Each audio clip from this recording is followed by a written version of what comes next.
Oke, baik, selamat sore teman-teman. Baik, terima kasih atas waktu yang diberikan kepada kelompok kami.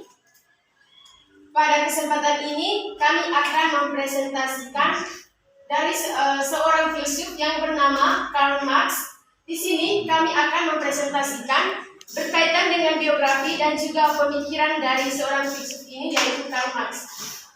Kepada pemateri saya persilakan untuk mempresentasikan materinya. Baik, terima kasih atas kesempatan yang diberikan.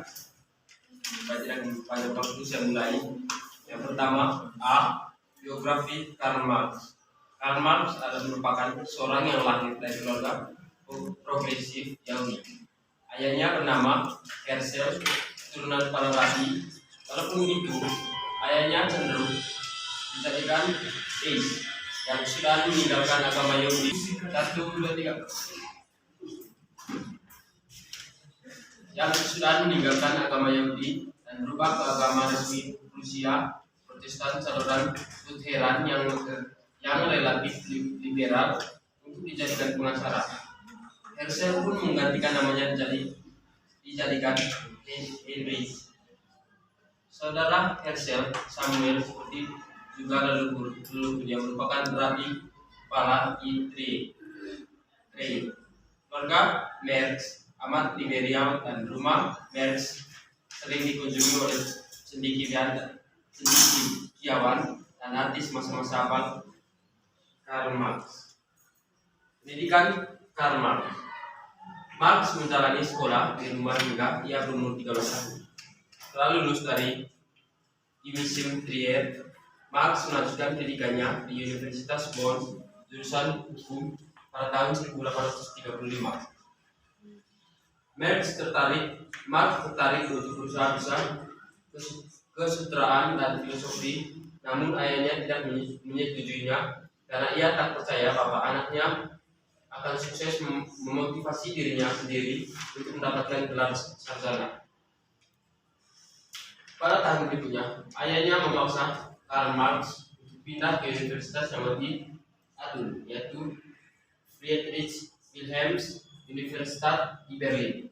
Pada masa itu, Marx menulis banyak puisi dan esai tentang kehidupan menggunakan bahasa teologi yang diwarisi dari ayahnya seperti The Deity, namun ia juga menerapkan filosofi ateis dan dari Young Hegelian yang terkenal di Berlin pada masa itu. Marx memperoleh gelar doktor pada tahun 1841 dengan tesisnya yang berjudul The Difference Between the Democratan and Ecclesiology of Nature. Namun ia mesti menyerahkan disertainya ke Universitas Jena karena Marx menyadari bahwa statusnya sebagai Young Hegelian radikal akan diterima dengan kesan buruk di Berlin. Di Berlin, minat Marx berubah ke filsafat dan bergabung ke lingkaran mahasiswa dan dosen muda yang dikenal sebagai pemuda Hegelian. Beberapa dari mereka yang dikatakan juga sebagai Hegelian kiri menggunakan cara dialektika Hegel yang dipisahkan dari inti teologisnya sebagai peralatan yang ampuh untuk melakukan kritik terhadap politik dan agama mapan Maksudi. Pada tahun 1981, Marx memperoleh gelar doktor filsafatnya dari Universitas Berlin, sekolah yang dulu sangat dipengaruhi Hegel dan para Hegelian muda yang sportif namun kritis terhadap guru mereka. Disertasi doktoral Marx hanyalah satu risalah filosofis yang hambar, namun hal itu mengantisipasi banyak gagasan kesudahan. Setelah lulus, ia dijadikan penulis di koran radikal liberal. Dalam kurun waktu 10 bulan, melakukan pekerjaan di sana dijadikan editor kepala. Namun, karena posisi politiknya, koran ini ditutup 10 bulan kesudahan oleh pemerintah.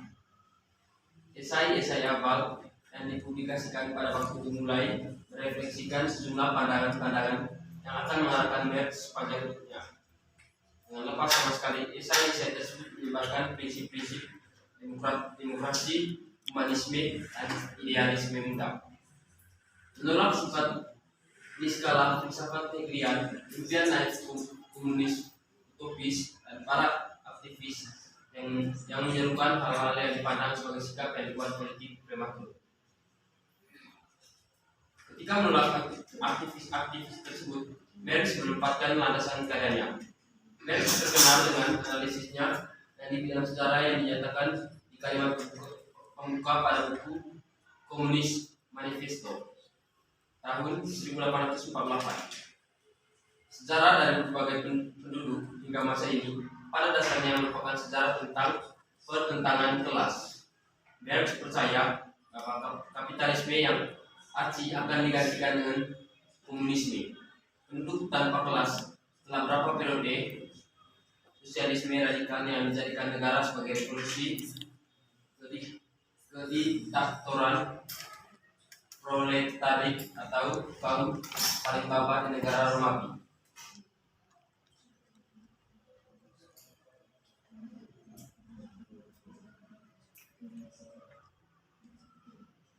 Kesudahan dan kapitalisme. Marx sering dijuluki sebagai bapak dari komunisme yang bersumber dari kaum terpelajar dan politikus.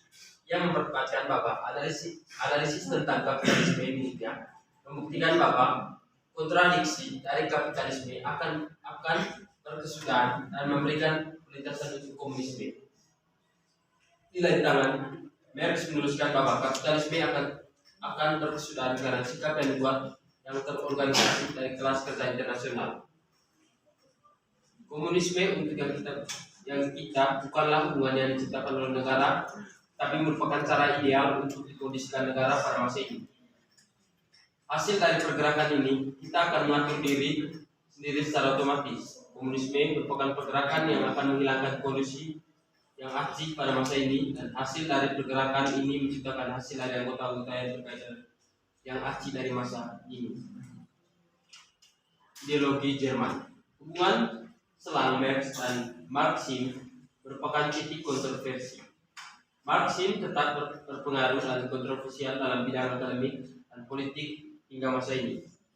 Dalam bukunya Marx Das Kapital tahun 2006, menulis biografi Franz Ben mengulangi penelitian David McClellan yang mencetuskan bahwa sejak Marxisme tidak sukses di Barat, hal tersebut tidak menjadikan Marxisme sebagai ideologi formal, namun hal tersebut tidak dihalangi oleh kontrol pemerintah untuk dipelajari. Marx menikah pada tahun 1843 dan segera terpaksa meninggalkan Jerman untuk mencari atmosfer yang lebih liberal di Paris. Di sana ia menganut gagasan Hegel dan para pendukungnya, namun ia juga mendalami dua gagasan baru, sosialisme Prancis dan ekonomi politik Inggris. Inilah cara uniknya mengawinkan Hegelianisme, sosialisme dengan ekonomi politik yang membangun orientasi intelektualnya.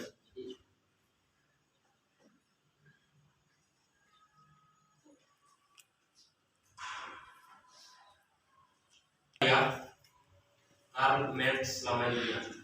Semasa hidupnya, Karl Marx mestinya dari tahun ke tahun mengalami deportasi dari berbagai negara. Ia tetap rutin menuliskan pemikiran-pemikirannya dan menerbitkan melalui jurnal, surat kabar tempat bekerja, hingga menerbitkan sebuah buku.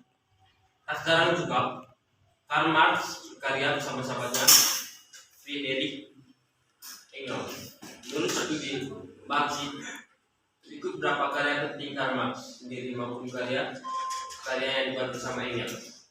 Yang pertama, tesis tentang Feuerbach Marx 1845, kemiskinan filsafat Marx 1847, kerja upah dan kapital Marx 1847, prinsip-prinsip komunisme Engels 1847, Manifesto Partai Komunis Marx dan Engels 1848, upah harga dan laba Marx 1825. Selanjutnya masalah perumahan Engels 1872, kapital 1, kapital 2, kapital 3 Marx 1867 sampai 1894. Pemikirannya tentang pendidikan. Menurut Marx, seorang pendidik adalah seorang yang berpendidikan dan sudah dididik untuk sebagai mengubah keadaan manusia. Artinya, keberhasilan seorang peserta didik sangat ditentukan oleh siapa yang mengajar di sekolah.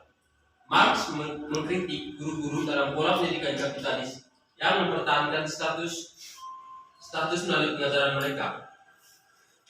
Kedua adalah peserta didik. Menurut Marxisme, peserta didik adalah para guru berumur 7 tahun ke atas yang dididik agar mereka dapat menguasai pekerjaan mereka.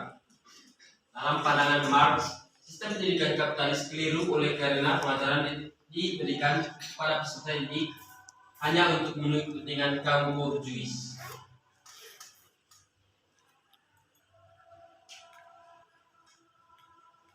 Sehingga tidak semua kaum proletar dapat mengenyam pendidikan. Ketiga adalah kurikulum. Marxisme mengatakan bahwa sistem pendidikan tidak adil dalam masyarakat dan tidak setara.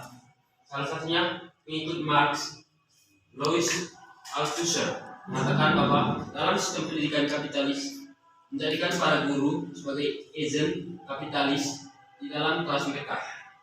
Mereka menghasilkan peserta didik yang sesuai keinginan para guru tersebut. Keempat adalah metode.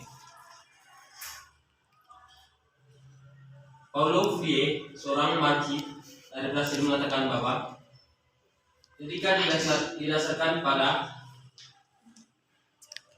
pembebasan dan dialog serta sebuah pandangan kritis terhadap pendidikan tradisional.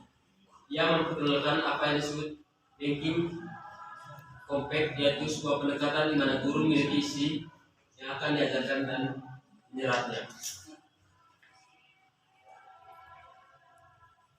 Dalam pendidikan berbasis Marxisme, tujuan pendidikan adalah membangun karakter manusia yang tercerahkan, satu kondisi mental yang dibutuhkan untuk membangun suatu masyarakat yang berkarakter progresif, egaliter, demokratis, berkeadilan, dan berpihak terhadap kaum proletar sebagai kaum yang tertindas. Marx mengidealkan terciptanya pendidikan kritis, radikal, dan revolusioner yang pada akhirnya mampu mencetak manusia yang sungguh-sungguh mau memperjuangkan orang yang tertindas. Pendidikan yang terjebak pada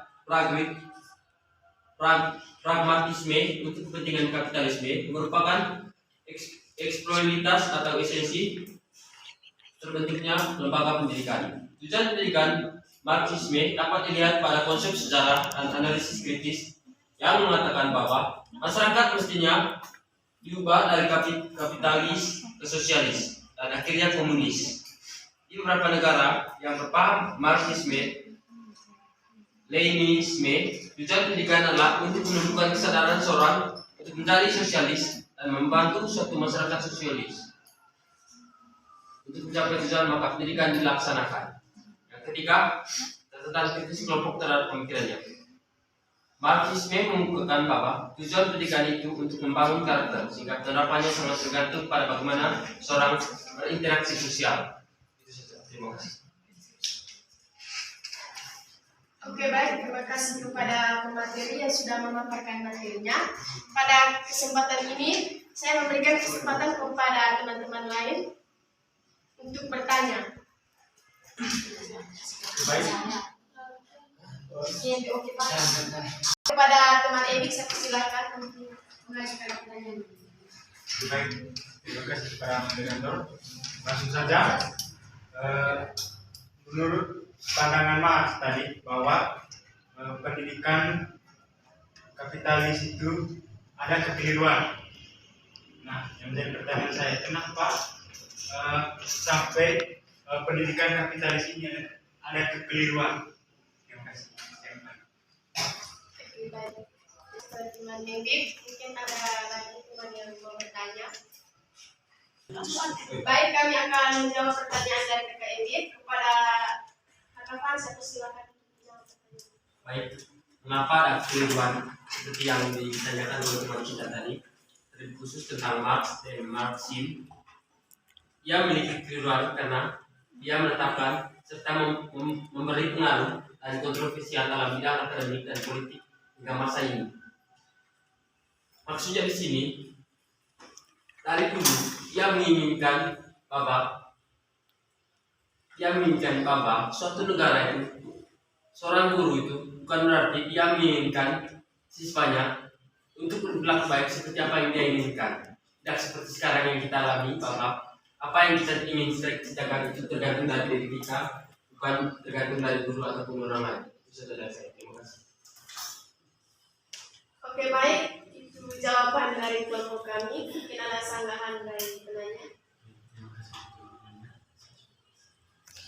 Oke, baik. Terima kasih. Karena pertanyaannya sudah dijawab, saya akan menutup presentasi hari ini. Terima kasih kepada teman-teman yang sudah berpartisipasi dalam presentasi hari ini. Terima kasih.